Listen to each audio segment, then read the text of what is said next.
Or like a towel, The rest of the house is falling down. a towel rack. Good for that. Gentleman, do you need a gentleman or anything? Drywall. A gentleman.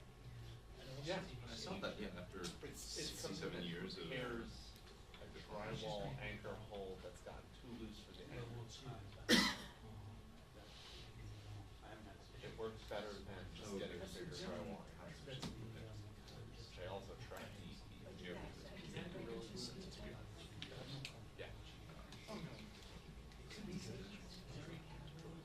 But I fixed all the loose ones, and now I still have like 20%. So should you ever need to repair, I'll walk it over. Okay. Thank you. Yeah. Yes. So like, validity of that. Losing people.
Hands up.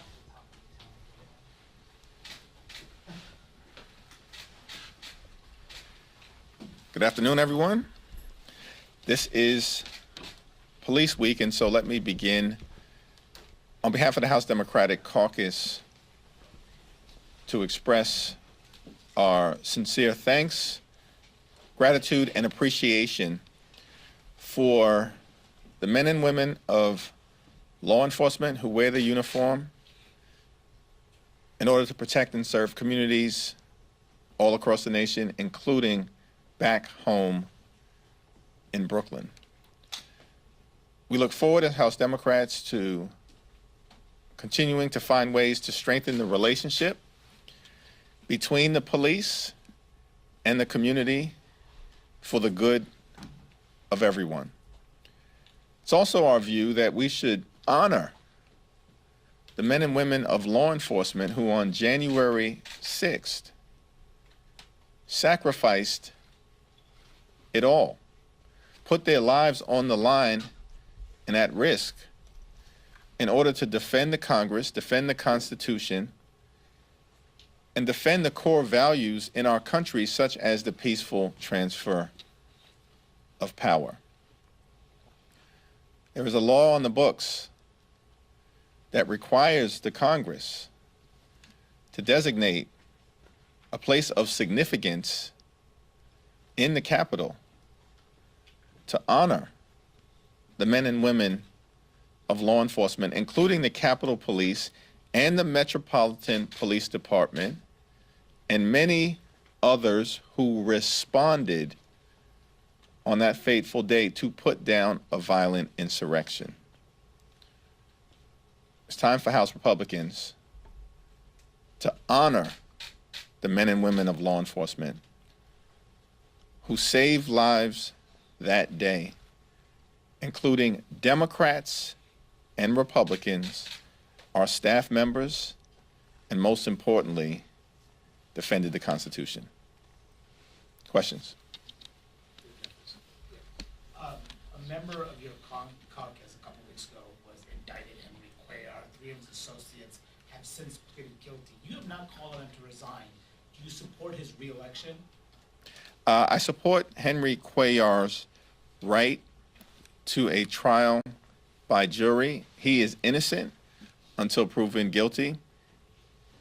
I think at this moment in time, consistent with House Democratic rules, he's relinquished his position as the ranking member on an appropriations subcommittee, and I want to give him the time and the space to be able to work out his legal situation consistent with the presumption of innocence that exists without wading into the politics at this moment. Or would you support him in his bid to run again? I think it would be irresponsible for me at this moment to wade into the politics, and we want to give him the space to work out his legal situation. Thank you. Thank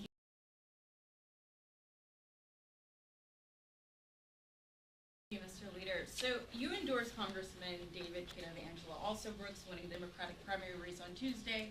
And secondly, the Affordable Connectivity Program is set to expire by the end of this month, and it's going to impact millions of households. So are there any talks, at least on the health side, about extending the program? With respect to the first question, Angela ran a great race, and she will be a great United States Senator. I look forward to supporting her efforts in that regard. In terms of the Affordable Connectivity Program, this was an important step led by President Joe Biden and the administration to ensure that we are bringing high-speed, low-cost internet access to every single zip code in the United States of America, which in the context of our 21st century economy is necessary in order to allow people to be able to telework or teleeducate themselves, and in many instances get access to telemedicine. Almost every facet of one's life right now requires high-speed internet access. And so the Affordable Connectivity Program is essential in that regard.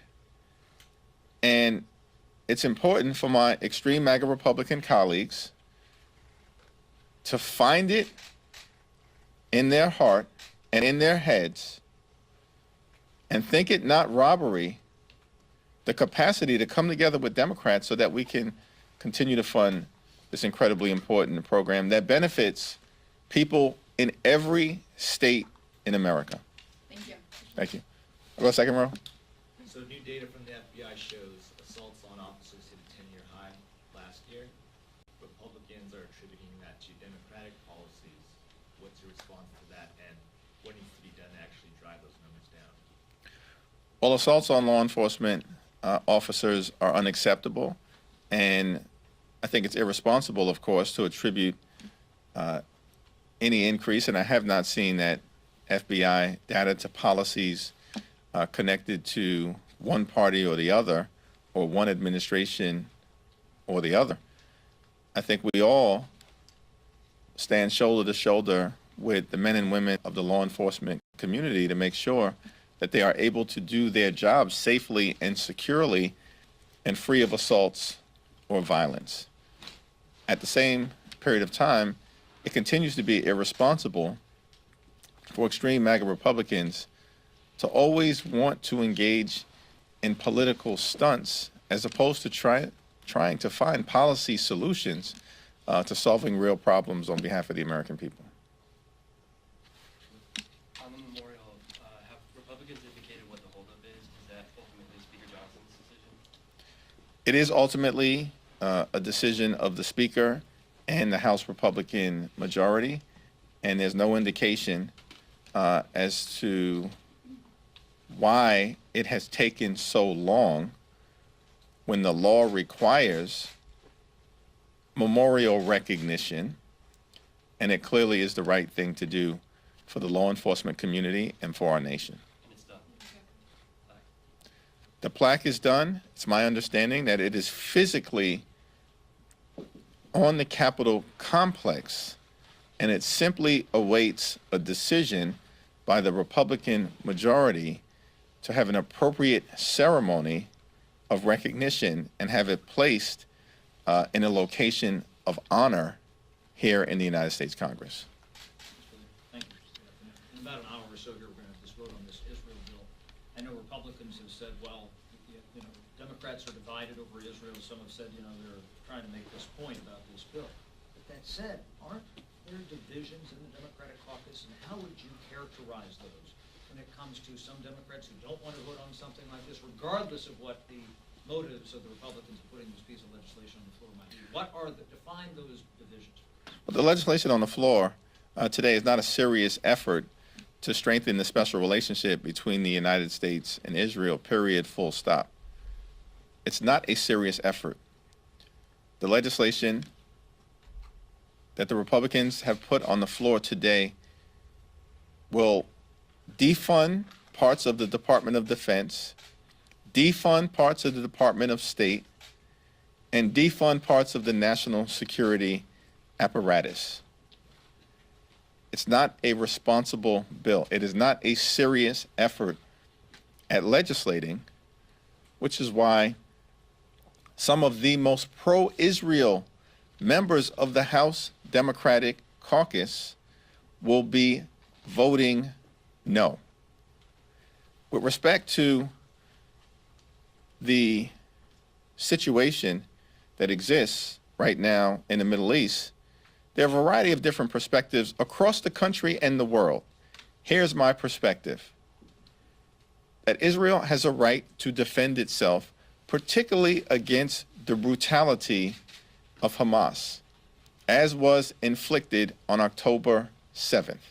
Hamas has to be decisively defeated. The hostages need to be returned safely.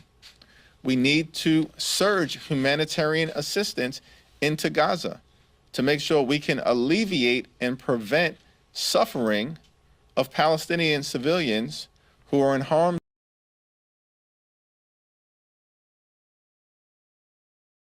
way in a theater of war through no fault toward a just and lasting peace moving forward that allows for the reconstruction of Gaza, the identification of Palestinian leadership, the partnerships that can exist in the region, including with moderate Arab states like Jordan and Egypt, and a robust blueprint for a two-state solution, with Israel living in safety and security side by side with a demilitarized Palestinian state that allows for dignity and self-determination amongst the Palestinian people. I think that those values are commonly held across the country and certainly within the House Democratic Caucus. Isn't that the crux of the whole thing?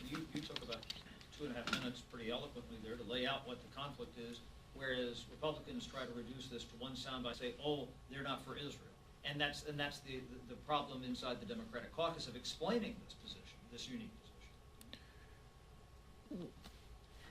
The situation in the Middle East is a complex one that hasn't been complex for weeks or months or years, but for decades. And in fact, when it comes to the journey of the Jewish people, they've actually confronted persecution, pain, pogroms, and of course the Holocaust for centuries. So the notion that my extreme MAGA Republican colleagues want to reduce working through all of these challenges to political stunts and sound bites is the height of irresponsibility. Is anyone surprised on the House Democratic Caucus side? No. The extreme MAGA Republicans have brought nothing but chaos, dysfunction, and extremism to the Congress from the very beginning in January of 2023 all the way through to this moment, and they cannot point to a single thing that they've been able to do on their own to deliver real results and solve problems for hardworking American taxpayers. The Biden administration is currently trying to block audio of his interview with the special counsel from being handed over to Congress. Do you agree with the Biden administration? It comes as news organizations, including mine, are trying to get it to be public, arguing we have the transcript, it should be part of the public record. Yeah, I haven't taken a look at their rationale, and so I'll refrain from commenting until... They're just basically saying executive privilege. Well, I've got to take a look at the legal case for executive privilege. I do generally believe that transparency is in the best interest of everyone, and I think the Biden administration has been really transparent in a variety of different ways throughout their term. But in terms of this specific instance, you know, I'm going to reserve comment until I get an understanding of their rationale. Hakeem Jeffries, if Democrats win this election and you have the gavel next year, would you bring up legislation to make changes to the Supreme Court, whether it's term limits, code of ethics, adding seats? I'm curious what your thinking is on that. From the standpoint of the House Democratic agenda in the future as it relates to the Supreme Court, I think it's our view, led by current ranking members Jerry Nadler and Jamie Raskin, that we do need oversight of this Supreme Court that has undermined freedom in many instances, including a woman's freedom to make her own reproductive health care decisions. And there have been several documented instances of seemingly corrupt behavior without any consequence. At minimum, in our system of checks and balances, with separate and co-equal branches of government, it is Congress's responsibility to engage in responsible oversight over the judicial branch.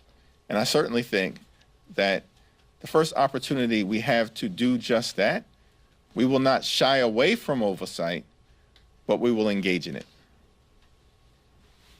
Second row, I'm sorry. I'll get to you. Okay. Second row. Leader Jeffries, were you surprised or disappointed to see Speaker Johnson in New York outside the Trump trial courtroom? I have not had an opportunity to talk to Speaker Johnson about the rationale for his visit. It is extraordinary that so many extreme MAGA Republicans who are apparently part of the Red Tie Brigade felt the need to bend the knee to the insurrectionists in chief, as opposed to staying in Washington and doing the business of the American people. Mr. Leader, I wanted to ask, going back to Congressman Cuellar, you endorsed him earlier this cycle, but you said right now that's not appropriate to weigh in on the political matters. Would you still endorse him today? Are you putting that endorsement on ice? What does that mean? I have not rescinded the endorsement. Thank you. Another difficult matter in Ukraine. Right now, there is Ukrainian delegation on the Hill, and they're calling for Congress to help them lift ban from administration so they would be able to use American weapon on Russian territory against military targets. First question, have you met this delegation? And second, would you support this effort? Have not had the opportunity to meet with the delegation, but look forward to that discussion.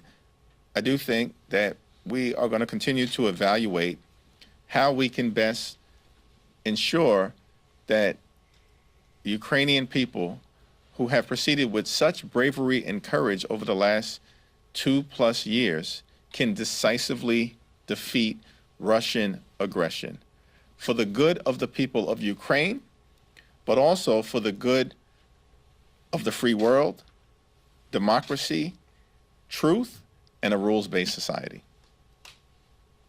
To back. I wanted to pivot the conversation quickly to the domestic debate over the war in Gaza. Republicans have insisted on pulling federal funding from colleges and universities that pertain to anti-Semitism on campus. I want to know what your message to Democrats is, if they might be inclined to support this sort of legislation, and whether you see Republican efforts having a chance of actually making it to a floor vote of this Congress. The best way forward in terms of combating the dramatic rise in anti-Semitism that we are seeing all across the country, which should be an issue that we commit to tackling not as Democrats or Republicans, but as Americans, because we need to combat and crush the dramatic rise in anti-Semitism and all other forms of hatred in the United States of America, and do it together. In our view, the legislative effort that we should invest in undertaking and completing is the bill carried by Representative Kathy Manning, which is the Combating Anti-Semitism Act. And it is legislation that is bipartisan in nature and that is comprehensive, and that will also ensure that the Department of Education's Office of Civil Rights, which has the jurisdiction over investigating instances of anti-Semitism, racism, Islamophobia, xenophobia, or hatred and discrimination on college campuses, can be thoroughly investigated. And when the decision has been made that there should be accountability, then accountability is able to occur. That is the best path forward. We are not suggesting that there's a Democratic approach. There shouldn't be a Republican approach.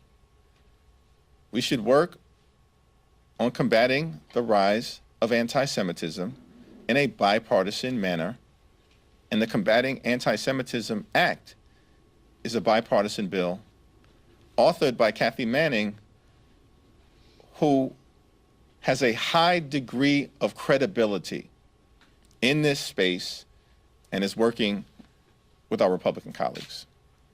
Last question? What do you make of House Republicans' efforts to hold Attorney General Garland in contempt of Congress? It's an unserious effort. Thank you, everyone.